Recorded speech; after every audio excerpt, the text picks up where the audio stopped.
అందరికీ నమస్తే. మన భరత భూమిలోని పుణ్యనదుల్లో ఒకటైన యమునా నదికి జూన్ 2వ తారీఖు నుంచి జూన్ 13వ తారీఖు వరకు పుష్కరకాలం. ఈ పుష్కర సమయంలో యమునా నదిలో స్నానాలు, దానాలు, పితృతర్పణాలు చేయడం వలన అమోఘమైన అద్భుతమైన శుభ ఫలితాలు మీ సొంతమవుతాయి. అపమృత్యు దోషం తొలగుతుంది, అనారోగ్య సమస్యలు తొలగుతాయి, ఆనందమయమైన జీవితం మీ సొంతం అవుతుంది.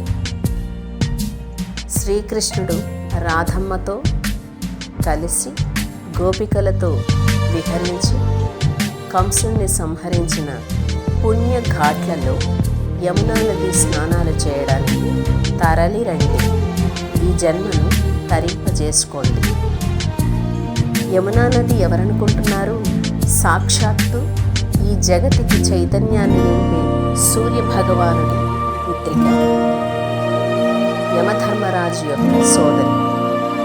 కనుక యమునా నదిలో అచంచలమైన నిశ్చలమైన భక్తితో చేసే స్నానం ఆయురారోగ్యాన్ని వృద్ధి చేస్తుంది.